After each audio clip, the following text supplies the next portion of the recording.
Buat yang masih bertanya-tanya, akan gue kasih tahu cara kirim cerita.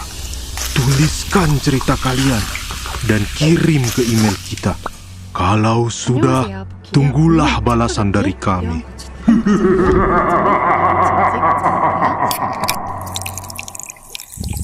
Peringatan, animasi ini dibuat dengan tujuan sharing pengalaman pribadi sang pengirim cerita.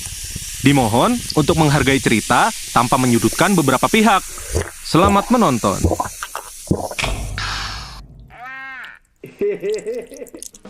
Assalamualaikum Sobat GPC semuanya. Salam kenal, gue Isya dari Malaysia. Yap, kalian gak salah denger. Demi berbagi kisah yang menarik, izinin gue buat bercerita. FYI, tahun 2024 ini umur gue 26 tahun. Seperti yang gue bilang di awal tadi, gue berasal dari Malaysia dan tinggal di Kuala Lumpur bareng keluarga gue. Penasaran kan gue mau cerita apaan? Memang benar, pada dasarnya kita ini hidup gak sendirian. Kita hidup saling berdampingan, bahkan dengan hal gaib sekalipun. Kisah ini bermula setelah gue lulus dari jurusan Diploma in Information Technology atau IT. Ya, namanya juga lulusan baru. Saat itu, gue sibuk nyari kerja kesana kemari. Berjuang dan berusaha adalah jalan ninjaku. Gue inget banget, waktu itu gue kenalan sama seorang cowok via Facebook. Ya, lumayan lah buat nambah jaringan koneksi, hehe. By the way, kita gak pernah ketemu loh. Selama masa perkenalan, gue mulai ada rasa cinta dan sayang sama cowok ini. Sebut aja namanya Faris. Kalau secara umur sih, dia lebih tua dari gue. Kita udah saling kenal kurang lebih 2 tahun. Dan dia udah janji katanya sih mau ngelamar gue. Sialnya, di masa-masa on fire komunikasi, tiba-tiba dia ngilang gitu aja. Gue udah coba hubungin Faris, tapi dia susah banget buat dihubungin. Rasanya gue mulai hilang arah. Di saat gue mulai mengenal cinta, di saat itu juga gue sadar harus mengenal yang namanya rasa kecewa, sedih, dan patah hati. I feel so blue. Dari sini gue mulai murung. Gue mengurung diri di dalam kamar. Gak makan dan gak minum. Tapi ya kalau ditawarin es krim sih gak nolak, hehe. Dan lebih parahnya lagi, gue justru gak ngobrol sama keluarga gue. Bahkan ayah ibu pun gue abaikan. Bener-bener gak ada energi buat ngapa-ngapain. Pasti kalian paham lah ya gimana rasanya gak disayangi lagi. Rasanya hopeless dan loveless. Semuanya terasa hambar dan kosong. Tanpa disadari, gue mulai menyalahkan diri sendiri atas semua yang terjadi. Ibu gue ngeliat gue ngomong sendiri. Bahkan sebenarnya yang gue rasain tuh kayak lagi berkomunikasi sama orang lain. Keluarga gue mulai khawatir dengan keadaan gue. Takut kalau gue malah kenapa-napa. Akhirnya mereka mulai membujuk dan menyemangati gue. Dan tak lama setelah itu gue mulai bersemangat kembali. Terus waktu itu kakak gue ngajakin ngobrol di rumahnya. Ya sekedar chit-chat untuk melupakan hal-hal buruk yang udah gue laluin saat itu. Finally gue mulai dapat kerja di tempat baru. Tapi gue mulai memperhatikan kayaknya ada yang gak beres deh. Gue mulai melihat sesuatu yang gak seharusnya gue lihat. Tapi makin lama gue coba untuk abaikan mereka, eksistensi mereka semakin jelas. Pas gue pulang kerja malam, gue kaget ngeliat sosok pocong di depan gue. Tiba-tiba muncul gitu aja. Jelas gue takut, tapi gak ada pilihan lain. Gue berjalan menjauh dan mencoba menengok ke arah belakang. Pocong itu masih berdiri diem dan natap gue. Gue lari sekenceng-kencengnya menjauh dari situ. Semenjak kejadian itu, makin lama mereka makin sering muncul di kehidupan gue.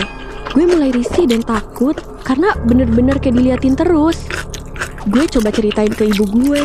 Ibu gue sangat khawatir dengan keadaan gue. Saat gue pulang kerja, gue gak menyadari makhluk itu ikut gue pulang. Dan gak lama setelah itu, kakak gue mengalami demam. Ini aneh banget. Setiap kali gue pulang, setiap kali itu juga kakak gue demam. Gak butuh waktu lama, ibu gue mulai memanggil seorang ustadz untuk membantu kami biar diobati dari hal-hal gaib ini. Kebetulan ustadznya adalah tetangga keluarga kami dan kenalan ibu dan ayah. Ustadz ini punya kelebihan yang semua orang gak punya. Ustadz itu mulai cek kondisi kakak gue terlebih dahulu. Usut punya usut, ustadz mendapati ada yang mengikuti dia. Alhamdulillahnya sih, kata ustadz, hantu yang nempel bisa dihilangkan. Tibalah gue di ruqyah. Setiap bacaan yang ustadz itu baca, rasanya badan gue kayak ditusuk-tusuk, woy. Sakit banget, terutama bagian hati. Gue mulai nangis kejer tiba-tiba. Tapi aslinya gue gak ngerasa nangis. Kayak ada sesuatu di diri gue yang seakan-akan menolak baca-bacaan dari Ustadz ini. Akhirnya gue meronta-ronta. Ketika Ustadz sedang ruqyah, tiba-tiba ada satu tangan yang besar dan tajam nepuk-nepuk pundak gue. Rasanya berat, panas. Gue jadi gak terkendali. Dalam diri gue ini rasanya pengen banget marah. FYI, di dalam rumah gue ada satu cermin yang sangat besar menghadap kami. Gue seperti melihat sosok hitam besar itu dari pantulan cermin. Tapi wajahnya gak jelas. Gue coba lihat ke arah bapak, ibu, dan kakak gue. Kayaknya mereka gak lihat apa yang gue lihat. Cuma gue seorang yang lihat. Gak lama setelah itu, selesailah sesi ruqyah. Ustadz mulai tanya ke gue, kenapa tiba-tiba nangis? Gue jawab, gak tahu. Tiba-tiba aja air mata saya ngalir deras, Tad. Setelah dengar penjelasan dari gue, Ustadz mulai ngasih tahu penyebab semua ini terjadi. Ustadz itu ngomong, kamu tiba-tiba menangis karena itu bukanlah kamu. Itu adalah Qorin kamu yang tidak mau berpisah dari kamu dan coba menguasai kamu. Tiba-tiba semua terdiam dan terkejut. Lalu ibu gue memberitahu Ustadz itu kalau gue sebelum kejadian ini pernah mengalami depresi. Setelah mendengar semua penjelasan dari ibu gue, Ustadz itu pun mulai menjelaskan pada kami. Kemurungan itu juga adalah salah satu penyebab semua ini terjadi. Ketika kamu depresi, Qorin kamu mulai muncul dan tubuh kamu merasa lemah. Dan kamu tidak bisa mengendalikan tubuh dengan baik. Kamu merasakan dia mengendalikan tubuh kamu sepenuhnya dan dia berusaha untuk melukai dan mencelakai kamu. Mulai membuat jiwa kamu semakin lemah. Astagfirullah, gue gak nyangka. Ternyata dampak negatif dari depresi berkepanjangan selama ini malah bawa petaka ke diri gue sendiri. Dan Ustadz itu mulai memberitahu gue amalan-amalan apa aja yang bisa gue lakuin buat melemahkan dan menundukkan kembali Qorin itu. Setelah semuanya selesai, gue kembali kepada kehidupan biasa.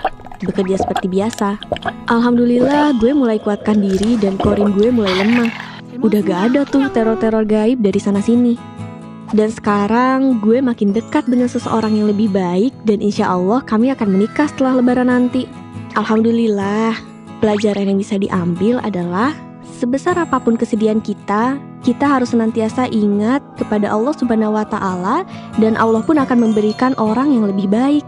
Jangan bersedih terlalu lama, terutama yang perempuan, jangan mau terpuruk karena cinta dan dibutakan oleh perasaan yang negatif. So, makasih ya yang udah mau dengerin cerita gue. Bye-bye.